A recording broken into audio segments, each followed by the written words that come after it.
नमस्कार, आप देख रहे हैं एसबीटी लोकल न्यूज। पेश है 2 फरवरी सोमवार सुबह 7:15 बजे श्रीगंगानगर हनुमानगढ़ जिले की बड़ी खबरें।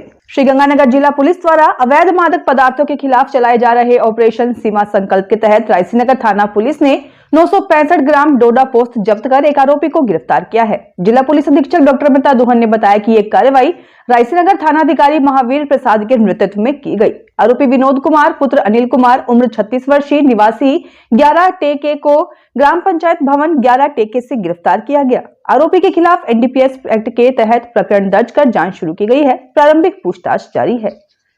अनूपगढ़ में बीएसएफ के सामने स्थित एक व्यापारी के गोदाम से ग्वार की बोरियों की चोरी का मामला सामने आया है। चोर गोदाम के ताले तोड़कर करीब 40 से 45 बोरी ग्वार चुरा ले गए, जिसकी अनुमानित कीमत लगभग 1.5 लाख रुपए बताई जा रही है। नई धान मंडी स्थित फर्म दीवानचंद हरनाम सिंह के मुनीम सतपाल ने पुलिस को बताया कि गोदाम में खरीदा हुआ ग्वार रखा था। जब वे हिसाब के लिए गए तो शटर का ताला टूटा हुआ मिला और ग्वार की बोरियां गायब थी।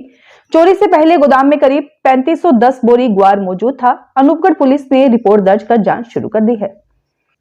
हनुमानगढ़ जिले के पीलीबंगा में बच्ची पर तेजाब फेंकने के मामले में पुलिस ने मुकदमा दर्ज किया है। पीलीबंगा पुलिस के अनुसार वार्ड नंबर 7 निवासी हरीश गर्ग की रिपोर्ट पर अज्ञात व्यक्ति के खिलाफ 25 जनवरी सुबह 10 बजे घर के बाहर चबूतरे पर खेल रही उसकी 5 वर्षीय बच्ची मीकू पर तेजाब फेंकने का मामला दर्ज किया गया। परिजनों के मुताबिक बच्ची रोती हुई घर आई, जिसके बाद उसे सरकारी अस्पताल ले जाया गया। तेजाब से बच्ची का सिर झुलसने और घाव होने की बात कही गई है। पुलिस को घटना की सूचना उसी दिन मिल गई थी और टीम ने मौके पर जांच की। मामला सोशल मीडिया पर वायरल होने के बाद रिपोर्ट दर्ज हुई।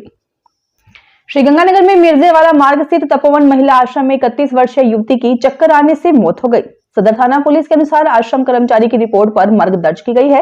मृतका पिछले वर्ष गर्भवती अवस्था में आश्रम लाई गई थी। मेडिकल जांच में वह 6 माह की गर्भवती पाई गई और 3 माह बाद उसने एक बच्ची को जन्म दिया, जो वर्तमान में करीब 6 माह की है।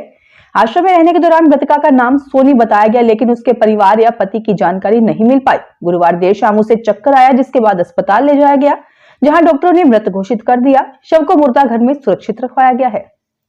श्रीगंगानगर की पूर्व सांसद निहाल चंद ने कहा कि प्रधानमंत्री श्री नरेंद्र मोदी के नेतृत्व में वित्त मंत्री श्रीमती निर्मला सीतारमण द्वारा प्रस्तुत बजट 2047 के विकसित भारत की दिशा में ऐतिहासिक और उल्लेखनीय है। उन्होंने कहा कि ये बजट देश को नई ऊर्जा और गति देने वाला है। बजट में गांव, गरीब और किसानों पर विशेष ध्यान दिया गया है, जिससे ग्रामीण विकास को मजबूती मिलेगी। लखपति दीदी योजना को बढ़ावा, वित्तीय घाटा कम करने के प्रयास, कपड़ा उद्योग में तेजी और शुगर व कैंसर की दवाओं को सस्ता करना आमजन के लिए राहतकारी है। स्वरोजगार योजनाओं और छोटे किसानों को आर्थिक सहायता से रोजगार के नए अवसर सृजित होंगे। श्रीगंगानगर के भाजपा जिला कार्यालय में आयोजित कार्यक्रम में युवाओं और पदाधिकारियों ने आम बजट का सीधा प्रसारण देखा। कार्यक्रम में प्रदेश महामंत्री कैलाश मेघवाल ने बजट को विकसित भारत की संकल्पना को साकार करने वाला बताया। उन्होंने किसान कल्याण, ग्रामीण विकास, खादी, हथकरघा, एक जिला एक उत्पाद, सोलर, स्वास्थ्य और मध्यम वर्ग के लिए किए गए प्रावधानों की सराहना की। जिला अध्यक्ष शरणपाल सिंह ने कहा कि बजट से युवाओं को एआई, डिजिटल नॉलेज ग्रिड, रोजगार सृजन और शिक्षा, स्वास्थ्य क्षेत्रों में अवसर मिलेंगे। श्री यादव माटी कला बोर्ड अध्यक्ष प्रहलाद राय टाक ने महिलाओं के सशक्तिकरण, लखपति दीदी, शी मार्ट्स और आयुर्वेद संस्थानों की घोषणाओं को महत्वपूर्ण बताया। हनुमानगढ़ में आर्थिक रूप से कमजोर एवं ग्रामीण क्षेत्रों के विद्यार्थियों के लिए शुरू की जा रही कलेक्टर क्लास को लेकर युवाओं में उत्साह देखने को मिला। निःशुल्क कोचिंग के लिए 1400 से अधिक विद्यार्थियों ने ऑनलाइन आवेदन किया, जिसके चलते रविवार को एनएमपीजी कॉलेज हनुमानगढ़ टाउन में चयन प्रवेश परीक्षा आयोजित की गई। ओएमआर आधारित परीक्षा में सामान्य ज्ञान के 50 प्रश्न पूछे गए और परिणाम तुरंत जारी किया गया। चयनित विद्यार्थियों के लिए 9 फरवरी 2026 से नियमित कक्षाएं शुरू होंगी। विद्यार्थियों को निःशुल्क कोचिंग के साथ निःशुल्क लाइब्रेरी सुविधा दी जाएगी। कोर्स 6 से 7 माह में पूरा कराया जाएगा और इसके अनुभवी शिक्षक व अधिकारी मार्गदर्शन देंगे। श्रीगंगानगर में जांगीर समाज समिति की ओर से राणा प्रताप कॉलोनी स्थित जांगीर सदन में भगवान श्री विश्वकर्मा जयंती हर्षोल्लास और धूमधाम से मनाई गई। कार्यक्रम के तहत पूजा, आरती और हवन का आयोजन हुआ, जिसमें समाज के लोगों, मातृशक्ति और बच्चों ने बड़ी संख्या में भाग लिया। इस अवसर पर समाज के प्रतिष्ठित व्यक्तियों को माला पहनाकर और स्मृति चिन्ह भेंट कर सम्मानित किया गया। कार्यक्रम में समाज को एकजुट रखने तथा नशा व कुरीतियों से दूर रहने का संदेश दिया गया। आयोजन के अंत में महाप्रसादी का कार्यक्रम हुआ, जिसमें समाज बंधुओं ने सहभागिता निभाई। कार्यक्रम के सफल आयोजन पर समिति अध्यक्ष ने सभी का आभार व्यक्त किया। श्रीगंगानगर विधायक जयदीप बिहानी ने आम बजट को जनहितकारी और विकास को गति देने वाला बताया। उन्होंने कहा कि बजट में कोई नया कर नहीं लगाया गया, जिससे आमजन को राहत मिली है। स्वस्थ भारत मिशन के तहत गंभीर बीमारियों, विशेषकर कैंसर की दवाओं पर टैक्स में छूट दिए जाने से लाखों रोगियों को लाभ मिलेगा। विधायक बिहानी के अनुसार बजट में मध्यम वर्ग, किसानों, छोटे व्यापारियों और आम नागरिकों की आवश्यकताओं पर विशेष ध्यान दिया गया है, जिससे देश के समग्र विकास को मजबूती मिलेगी। श्रीगंगानगर में सूरतगढ़ रोड स्थित किसान चौक के पास 68 बीघा भूमि को ट्रांसपोर्ट नगर और नए बस अड्डे के लिए 17 वर्ष पहले अधिगत किए जाने के बावजूद काम शुरू न होने से नागरिकों में आक्रोश है। ट्रांसपोर्ट नगर बचाओ, मुख्य बस स्टैंड बनाओ संघर्ष समिति ने रविवार को किसान चौक से रोष मार्च निकाला।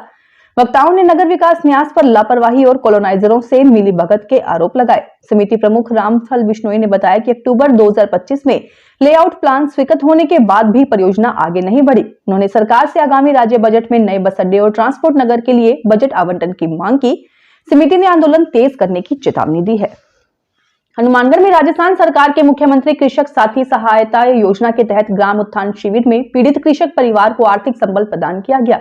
भोमपुरा निवासी श्रीमती बिरमा देवी को योजना के अंतर्गत 2 लाख रुपए की सहायता राशि दी गई। उनके पति श्री रामजी लाल की 22 अगस्त 2024 को खेत में कार्य के दौरान पानी की डिग्गी में गिरने से मृत्यु हो गई थी। प्रकरण की जांच के बाद मंडी समिति ने सहायता स्वीकृत की। पंचायत समिति सभागार में आयोजित शिविर में अधिकारियों की मौजूदगी में श्रीमती बिरमा देवी को सहायता राशि का चेक सौंपा गया और राशि उनके बैंक खाते में ऑनलाइन हस्तांतरित की गई। सहायता मिलने पर उन्होंने सरकार और प्रशासन के प्रति आभार जताया। महावीर इंटरनेशनल सूरतगढ़ केंद्र द्वारा निराश्रित गोवंश के लिए पिछले 48 दिनों से चलाया जा रहा मीठे व गर्म दलिया वितरण का सेवा कार्य शनिवार को संपन्न हुआ। केंद्र अध्यक्ष वीर सत्यनारायण झंवर ने बताया कि समाज सेवी धर्मचंद चांडक द्वारा पुराना बाजार में दलिया तैयार किया जाता था, जबकि ओम कच्छावा ने वाहन की व्यवस्था की। सदस्य शहर के विभिन्न वार्ड और सूर्य नगरी क्षेत्र में सुबह सुबह जाकर गोवंश को दलिया खिलाते थे।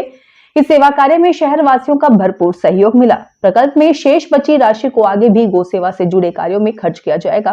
संस्था सचिव वीर रामपाल रोकना ने सहयोग देने वाले सभी नागरिकों का आभार व्यक्त किया।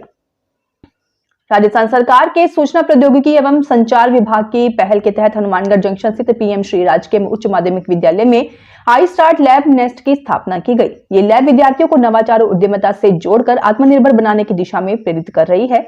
लैब निदेशक राजवीर और दिनेश सैनी के नेतृत्व में छात्रों को startup ecosystem, idea development, funding, marketing और बिजनेस मॉडल का व्यवहारिक प्रशिक्षण दिया जा रहा है। विद्यालय प्रशासन के अनुसार इस पहल से विद्यार्थियों में आत्मविश्वास, नेतृत्व क्षमता और स्वरोजगार के प्रति रुचि बढ़ी है। श्रीगंगानगर के भू अभिलेख निरीक्षक व्रत 18 जड़ में राज्य सरकार के निर्देशानुसार ग्राम उत्थान 2026 अभियान के तहत शिविर आयोजित किया गया। शिविर में जनप्रतिनिधियों व ग्रामीणों ने भाग लिया। नायब तहसीलदार आदराम नायक ने बताया कि ग्रामीण विकास विभाग द्वारा बीबीजी रामजी योजना का प्रचार किया गया और 54 स्वामित्व कार्ड वितरित किए गए। पशुपालन विभाग ने पशु बीमा, उपचार व कृत्रिम गर्भाधान की सेवाएं दी। कृषि विभाग में तारबंदी व डिग्गी आवेदनों की प्रगति दर्ज हुई, जबकि राजस्व विभाग ने किसानों को गिरदावरी ऐप की जानकारी दी। शिविर में विभिन्न विभागों द्वारा कुल कई आवेदन प्राप्त किए गए। हनुमानगढ़ के भादरा खंड स्थित सामुदायिक स्वास्थ्य केंद्र सीएचसी छानीबड़ी में राष्ट्रीय बाल स्वास्थ्य कार्यक्रम आरबीएसके के तहत रेफरल कैंप आयोजित किया गया। सीएमएच डॉक्टर नवनीत शर्मा के अनुसार कैंप में 110 बच्चों की जांच की गई, जिनमें चर्म रोग, ओटाइटिस मीडिया, दंत रोग और दृष्टि दोष के मामले सामने आए। 89 बच्चों का मौके पर ही उपचार किया गया, जबकि 10 गंभीर मामलों को उच्च संस्थान में रेफर किया गया। दृष्टि दोष वाले बच्चों की रिफ्रैक्शन जांच भी कैंप स्थल पर ही की गई। कैंप में विभिन्न विशेषज्ञ चिकित्सकों ने सेवाएं दी। कार्यक्रम का उद्देश्य बच्चों की समय पर जांच और उपचार सुनिश्चित कर उन्हें गंभीर बीमारियों से बचाना है। तो ये थी आज की बड़ी खबरें। अगर आपको हमारा बुलेटिन पसंद आया हो तो वीडियो को लाइक करें, अपने दोस्तों से शेयर करें, चैनल को सब्सक्राइब करना ना भूलें। फिर मिलेंगे नई खबरों के साथ। धन्यवाद।